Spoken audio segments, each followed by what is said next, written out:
Fallout New Vegas has an absolute badonkadonk of weapons. Just last week we took a look at the police pistol from Dead Money. But this time around we're going to the much less serious and much more quirky add-on known as Old World Blues. One of the first unique weapons you get from this DLC is the K9000 Cyberdog Gun. A massive minigun-like frame with canine features and sound effects almost as cute as a femboy's moans, this weapon is definitely more unique than most of the weapons you find in the Mojave. Sitting up out of a bed that smells like urine and cotton candy, I give myself the name of a Dragon Ball character that happens to love the number 9000 before giving myself a fancy haircut and heading over to Easy Pete's joystick. I go with the high strength, agility, and luck for this run just to spice things up a little bit. Normally I like to play with a little bit more intelligence for the numerous unique dialogue options and skill points, but this run is less about being smart and more about how many times do I have to farm ammo before I start hating my existence.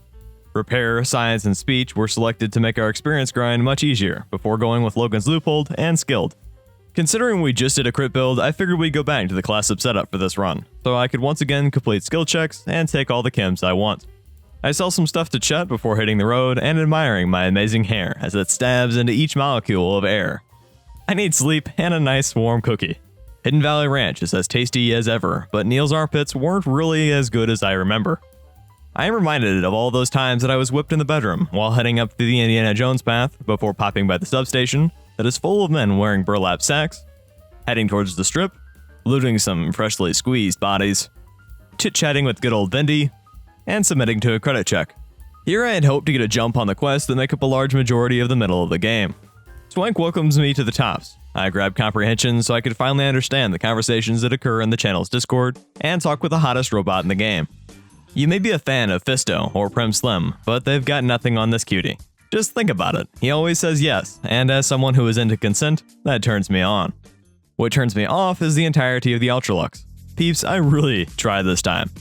I talk with Heck, pet the goofy guy at the front desk, smelled the dead body with the first name of a very dear patron supporter, peddled my chem dealer that I only knew for about 3 minutes, jumped on wet tiles without slipping like a penguin with erectile dysfunction, snuck into the basement only to get caught and suddenly roleplay as Johnny Sins in that one movie, played Scooby-Doo, and watch Heck completely ignore his son. The Lux never made much sense to me anyways, so from this point on, I vow to completely murder all of them. Until then, we can do everyone's favorite pastime of talking with their Merthas and doing their quest. Or not. The Kings welcome me into their experience-loving arms, so I moonwalk over to our best friend Oris, become a doctor only to confirm that my patients are, in fact, alive, talk with a couple of nipples in a world full of boobs, hung out with someone who secretly likes being tied up, and played with a woman's belly button ring in exchange for food and peace. After all that fondling, I grab some more repair before heading over to Monroe outside of Boulder City. We do the usual activities of talking with Jessup to ease the sexual tension between the two factions before talking with George, reliving my childhood with slightly more explosions, playing with Pearl's necklace, fixing the solar panels with parts from the boomer's leftover vibrators, flicking some levers, and finishing up with Monroe because I forgot like usual. We've got a few quests left for the boomers, but before that I double check my plug, narrowly dodge a potentially painful endeavor, repair Rhonda, and get refused by this hot sexy ghoul when I ask if I can pick some skin off of him to study. I just wanted a little taste. After grabbing some more medicine and popping another magazine, I was able to heal all of the boomers in the clinic. A lot of people really don't appreciate comprehension, but being able to do this many quests easily at the start of the game is amazing. Not as amazing as getting a rise out of an old plane, or an old woman, but it'll have to do. Loosening up my throat for what's to come, and stocking up on some party favors, I decided to go on a bit of a spree collecting the snow globes for some early game easy caps. Nellis, Good Springs, Hoover Dam, Mormon Fort, Vault 21, Jacobstown, and the Cocktail Lounge all net me 14,000 caps. Not too bad for a day's work, but like anyone who has stumbled across a great deal of fortune, I immediately buy some cybernetic implants. If you haven't picked it up already, there are quite a few quests you can actually complete as a pacifist, and doing these, while considerably repetitive, allows us to increase our skills for later on in the run. While you can completely skip over all of these, on higher difficulties, these tend to make things just a tad bit more convenient.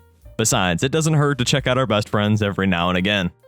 For the sake of keeping things moving at a decent pace, we're going to talk to Dobson in one of what feels like 50 bunkers, steal some precious keycards, blow up the Brotherhood's bunker, and grab the Millsap review inside of the Nimpton General Store. All of that nonsense gets us in a decent spot for starting the DLC we need to actually get the Cyberdog Gun. Fortunately for us, all we need to do is get through the 5 hours of dialogue and complete a guns check of 50. We could have put points into guns, but instead we've got that handy magazine and we can start killing things. Or not. You see, this gun sucks a great deal when you first get it and don't have a solid build. This means that we'll somehow have to upgrade this weapon through leveling up or using the in-game weapon modifications. In the meantime, however, we're just going to be tossed around by some dogs and do all the quests we can in Old World Blues. After all, we can't leave until we beat it. At X13, after collecting the parts for the stealth suit, I am sure to snag on to some upgrades, including both the Mentat Chow and the Reslo Royal. The infiltration test goes about like usual, and I get my hand caught in the cookie jar a couple times, but in the end I complete the test and pretend like I'm Mario on the way out. The only problem is, my stomps do no damage. The enemies in this DLC are notorious for being really spongy. When you combine that with all the people who ran out of ammo for their favorite weapons in Old World Blues, it's pretty obvious that using a minigun with limited ammo isn't going to work out great. I did stock up on some ammo, but spoiler alert, I definitely should have gotten more. Regardless, I just spend a lot of time hopping around like a horny Easter bunny, grabbing all the personalities I can. The first time I actually used the K9000 seriously was in the Cuckoo's Nest against several lobotomites. I don't have much to say here other than any weapon can kill really well with chems, but the most reliable ones don't make them mandatory. After heading back to the sink with all the personalities, I'm able to hang out for a little bit and try to appease all of my new friends. Unfortunately, I'm unsuccessful due to my lack of desire to run around collecting all their upgrades with no real weapon. Upgrading the gun to the best of my ability, I put it to use on a few Mr. Orderlies. While it does the job, it takes far too long and too many rounds to do so. To save you the same pain that I went through, I'm going to cut out most of the dozen or so dogs that I had to fight while going through the simulation. In the end, I had used roughly 3/5 of my ammo, which, while not a whole person, is still significant. I did also find some random combat armor to repair my own, which really made things a little bit more tolerable. Killing another lobotomite, grabbing Gabriel's bark, and leveling up to level 12, I grabbed the perk that is the single thing that cures my sadness every time I play Vegas. Radchild, if you're listening to this, you're a beautiful boy. Returning to Dr. Klein, I have a conversation longer than a day with Testicular Torsion, and let him know that I'm done looking for his gadgets. Like most of my runs, there's a lot of content that gets cut out because it's not really worthy of mention. But just know that I do a few things like grab Gabe's bowl, and realize that I definitely still can't kill things. Wanting an upgrade, I head over to the X8 facility again and begin the advanced test. This allows me to grab the upgrade for the sonic emitter. While you could argue that I'm an awful person, and you'd be right, I never use this weapon to damage enemies, and instead use it as a tool like the numerous detonators found in the game. Throw a dislike on the video if you want, but in the meantime we're going to level up to level 13, grab more guns, and craft a few more bullets. By scrapping a few small pistol rounds and using our leftover casings, we can craft more 357 rounds for our gun. If you're a bit lost as to why I've stuck around Old World Blues a little longer than what you may have originally thought, that's okay and I totally get it. There is a unique version of the Cyberdog Gun, known as Fido, but it can only be obtained by merging a mod onto an existing K9000 with 75 gun skill. Rather than just scrapping my current weapon for that purpose, I grabbed the only other copy of K9000 from the Master Trauma Harness in X12 by using the sonic emitter to get through the force field. If you happen to still be lost, just know that we're going to get a better gun soon. Getting the key from the suitcase in the security room of X13, we pop back over to X8 and unsuccessfully steal the schematics off of the computer.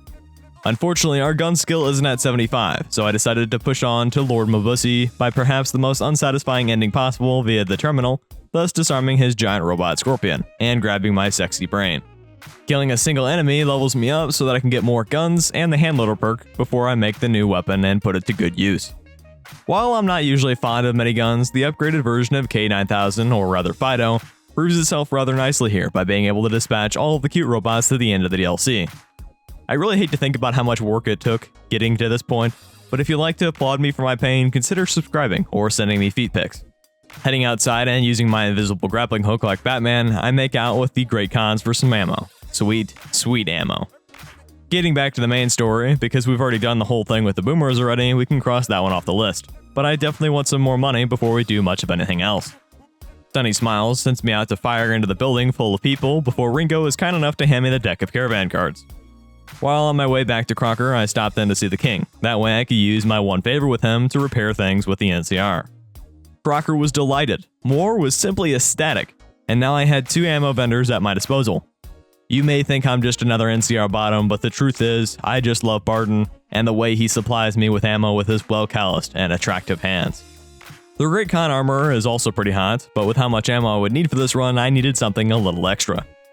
The Z38 Lightwave Dynamic Research Facility in Old World Blues allows me to fast forward time by intervals of 12 hours, much faster than waiting manually.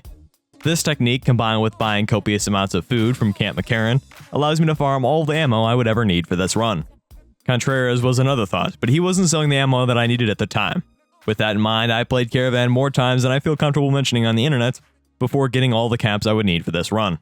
We're looking pretty good, but after buying the last few implants, asking Manny Fargus for his beret, spamming Legion Fame with Severus at Cottonwood Cove, and popping all the chems I had, we were looking even better. I could truly see the potential of this weapon. Seeing is believing.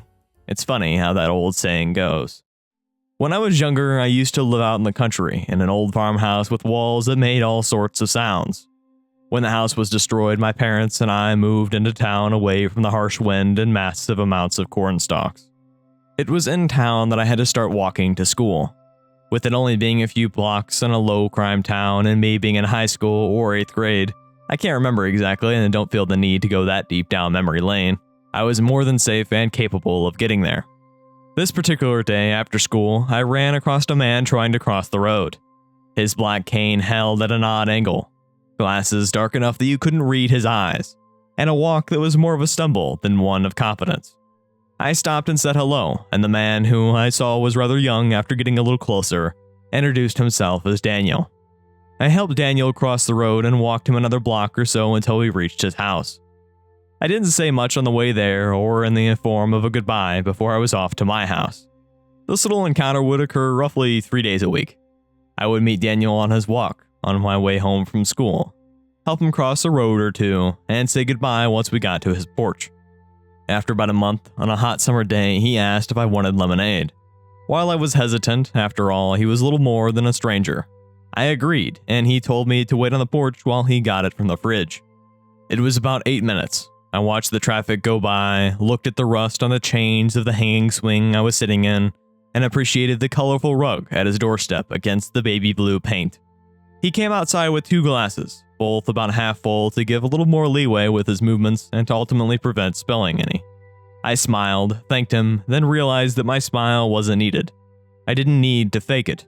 He must have heard my lips click into position or the tone of my voice shift regardless, and I could see his own smile fade. Silence followed, but the thing is, we were both comfortable with each other's company. It wasn't unsettling.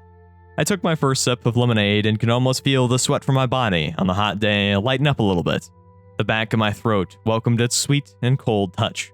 When he finally spoke, it was a simple phrase. "Describe it to me." He must have sensed my confusion and clarified. "Anything." So I described it to him. I described the traffic, the hanging swing, and the rug at his doorstep. This went on for some time and he made no motion to interrupt me. He just listened.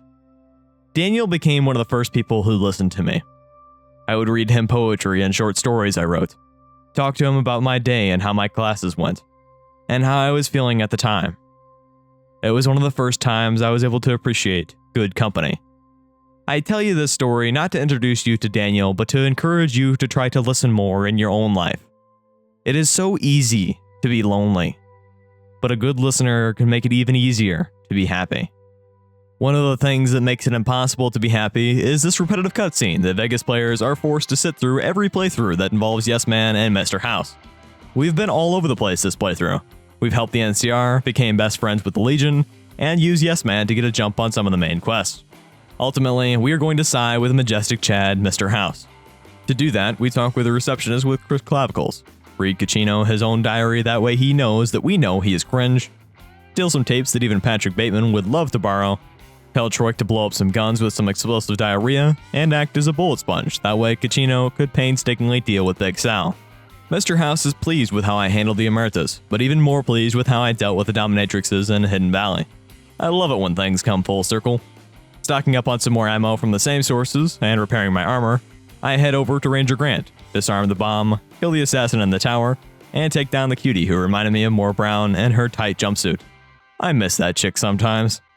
Powering the station full of subs and returning to Mr. House, I start the final battle of Hoover Dam. I know I didn't give this weapon a truly fair shot by building the character as strong as what I could have, but in all honesty, I didn't enjoy using it. Sure, it can do a lot of damage and is highly accurate for a minigun, but its high weight requirement between the weapon itself and the massive amounts of ammo needed to keep this thing running, it was a burden and not one that I felt that was worth bearing. Despite this, I do enjoy its aesthetic and sound effects. For the entire battle before the legate, I only used the weapon itself and no chems. To address the comments that will undoubtedly suggest that I should have gotten Rex as a companion, I didn't feel he was needed to do damage, and I really wanted to focus on the gun doing damage itself because I don't see myself using it again if I can help it. For the legate himself, I used turbo and medics to make the fight an absolute breeze. I did try fighting him without any chems, but the sheer speed that he can travel is no match for my reload speed. General Oliver got to meet the remaining chems I put together prior to the battle and the event that I found them necessary as a finale, proving that yes, you can beat Fallen Vegas only using the Cyberdog Gun. If you like this video, consider moseying down to that like button and giving it a good climax, and consider checking out my other diaries here. With all that out of the way, I've been Owl, but do me a favor, will ya? Have a good one.